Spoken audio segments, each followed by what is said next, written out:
Greetings, precious, beautiful, magnificent spirit soul that you are. There's nothing wrong with you. All is well. My topic, sing your way to health, happiness, and good fortune. Don't whistle. Whistle calls ghosts. People don't realize that. When I lived in India and studying the Vedas with the great teacher Haridas Shastri, I'm only one of two people that he worked with in America, in this place. Anyway, health, happiness, how to sing your way to health, happiness, and prosperity. And this whole thing about sound and words and mantras and such is that when you take a look at where you are right now, okay, your situation, wherever it may be, whatever, right where you are. All right. Where is that being conjured up? Through thoughts. They're made of words. We've been taught what those words mean and the definitions. And when anything happens out here, the mind is always making up stories. Maybe your friend didn't call, so then they don't like me anymore. So then you start singing that song, nobody likes me. I guess I'll eat some worms, tall, slim, slimy ones. Remember all those kind of things? And the whole fear that if I'm not liked, then I'll basically starve to death, when you get down to what it's really at. And you can't die. So anyway, so even if you tried. And that's the good and the bad news, because and that's what I had to realize many years ago, was that if I'm going to be happy eternally, I'm going to have to find out how that operates and what happens. Because when I got that I was eternal and wouldn't die, I was depressed. Because it was like, there's no escape. You can't escape yourself because you're an eternal. And when studying the Vedas and such, was giving such great transcendental knowledge, and also in the ancient times, that all the manifestation would happen by sound vibration in the transcendental state, so that the ancient mystics and yogis and such were able to perform so many different things that are written about and people nowadays say are impossible. But what happened is, the thinking entity, the thought form entities, because they're not divine and they're not us, and they're just thoughts and words, they have nothing to do with us.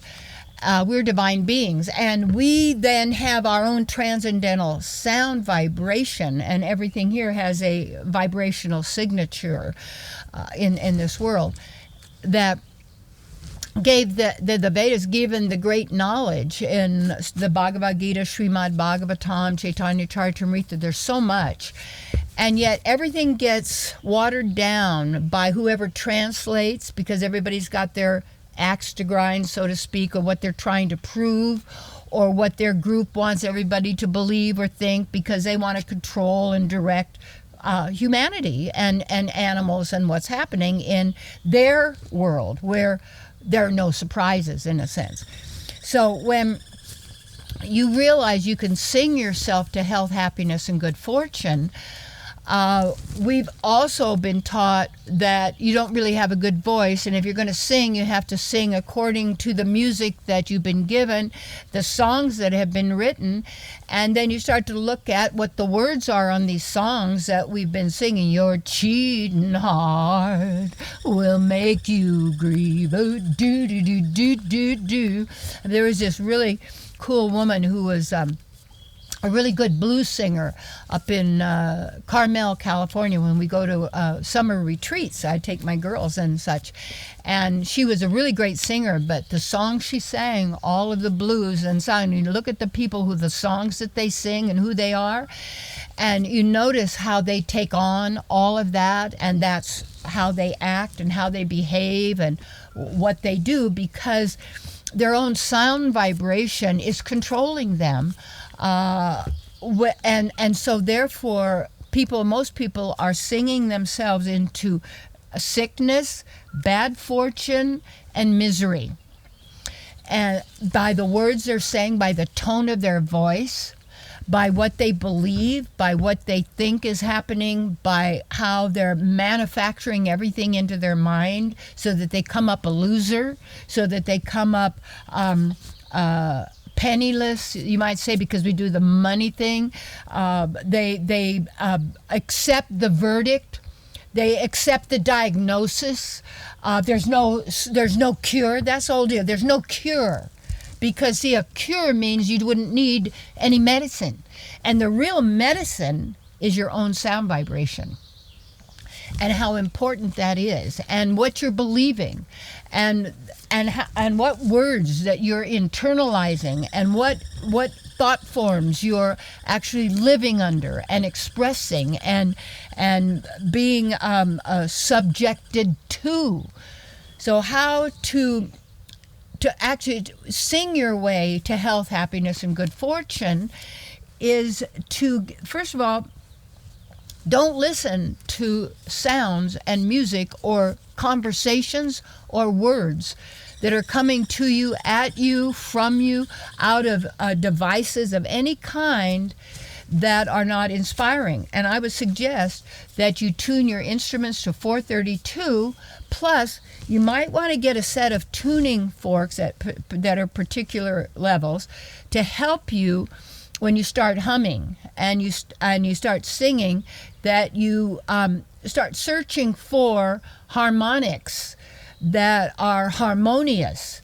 You don't need dissonance, and you don't need there supposedly was a song that was written classically that was so depressing that people would commit suicide listening to this tone. Also, when you find the frequencies that are going on in vibrations, whether it's 5G, 4G, 3G, any of these labels that they give you to these energy frequencies cause disturbances in the brain. They cause illnesses in the body, because just like, say if you had a car and you've got a wheel that's out of alignment, and then all of a sudden, if you don't fix it, pretty soon the whole car is jiggling as you go down the road and go, because that one thing, it's like this my girl's, I call him sperm donor, my girl's dad. He's had such a nasty man in the way he would talk and the way he was and his attitude and the voice and everything and the horrible, nasty things that he would say. And I was really fortunate to have been told every nasty kind of word and called every nasty word that ever could possibly be. I've had so much love. I've had hate. I've had appreciate, all the stuff. But it's always coming from somebody else's mind. And if I take that on myself, then I take on the sentence, I take on the attitude, I take on that life form, and I manifest it. And the sound is so very important, and then when it's fractured, it becomes frequency and it becomes chaotic, or it becomes hostile. Just like you can pick up the frequencies and the energy being emitted from people, and that's why animals can pick that up very much, and they know and they sense. And we do sense, but we've been so indoctrinated to believe that we don't know anything, that we're not divine, that we can't make our own choices, that we have to have anybody tell us what to do. We have to have laws and rules and regulations, and you got to fit in, you belong in here, or we have to get rid of you. But that's how it is with a specific system that wants everybody and everything to fit into a certain space, but it's never for your good. It's for you to be used and exploited in that way, because it's basically a business plan for somebody other than you. Sing your way into health, happiness, and good fortune. Every day, in every way, I'm feeling good. Woo-hoo! Every day and every way, I'm feeling good. You say, now what if you sang that, but you're sick now? How can I sing that? Try. Start to change your vibration. Come back to the natural vibration of who you are. Get out into nature. Listen to the birds sing. Start to hum, make up words. Don't sing songs out there. You know, they had some little girl singing, I'm going to have sex with an alien and have an alien's baby. Really? You let your children listen to stuff like that? You know, I knew these people, they had the baby, as soon as it's born, is put in a corral, you know, whatever they're going to call it, with a huge big screen TV there, playing children's stuff continuously. That's all programming for that person to be a robotic slave. Really? To fit into a system like that? None of it's natural. None of it's harmonious. None of it is who we are. So how do you change? You start right from where you are, and you're going to have to fake it till you make it. Because how can I say I feel good when I'm feeling miserable? Well, fake it until you make it. Say, I feel great. Every day and every way I'm getting stronger and stronger. Every moment in every way I'm having a better time. Life is good and that's who I am and I'm having fun. And when people say, how are you? You say, wonderful, so nice to see you. You know, and smiling. Well, they're hateful and they're mean and they're not nice to me. So then you shut down, you close down, you stop singing your song and being who you are, so that you conform.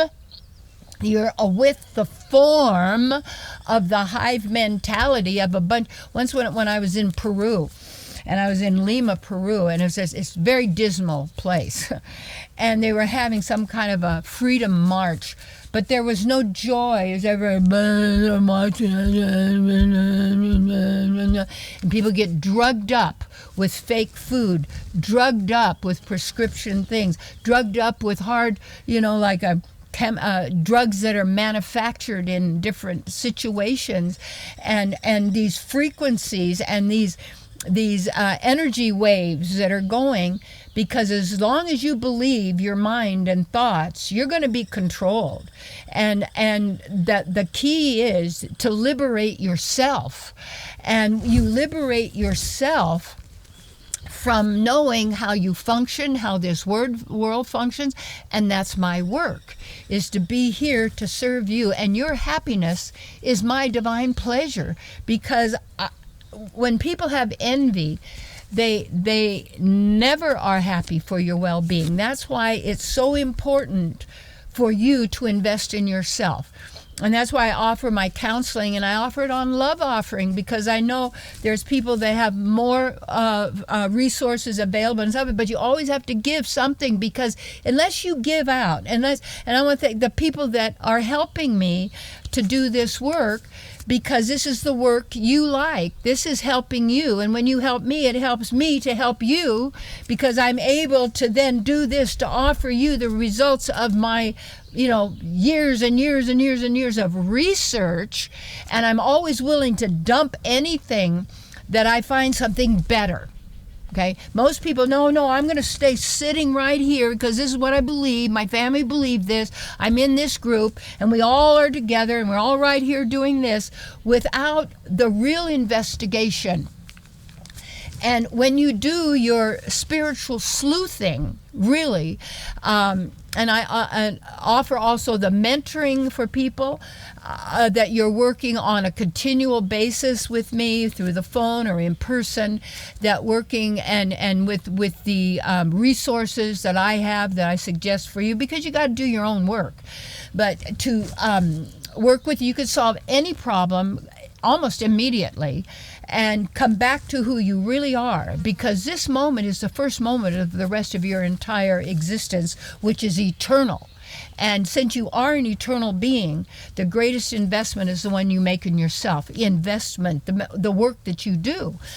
And part of then this singing thing is to get over your voice and get over being shy, or get over, I don't remember words. You don't have to remember words. Just hum. Just let your resonance start happening, because the body's a musical instrument that is actually a manifesting machine. That's what it is. And most people have no idea their body, their consciousness that you're expressing through the body is a manifesting machine. If you don't like what you're manifesting, manifest something else. That's how it goes. So I invite you to have the best that's there. There is no one greater or less than you are. And yet, no one else is going to care about you. I mean, people do, but your activation of your true self other than you. So start singing a happy song. Make it up. Let yourself hum and sing. Don't whistle.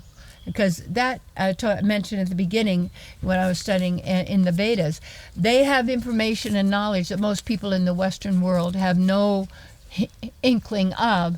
And the problem within that Eastern world is most people have been conditioned to take on the Western mentality and to invalidate their own divine wisdom and therefore limit themselves and put themselves in a construct rather than in the glory of eternal ecstasy and joy and pleasure of your divine soul. And that can happen immediately and right now. So at my website, TerryColeWhitaker.com, you want a flyer or information on what I'm doing, retreats and classes and courses and a counseling love offering, because I never turn anyone away if they're really sincere and they really want to work on who they are. But you always need to give something. And when you give to help me, whatever it may be, to produce this and put this program out there, we're giving other people this, and it's the greatest gift that we can give others. And also that you're giving the gift to yourself because it allows for this message to be there that you can use and empower yourself with, because that's my intention. So I want to say that, hey, take a nice deep breath, be right here, and right now is the beginning of your eternal existence. You choose.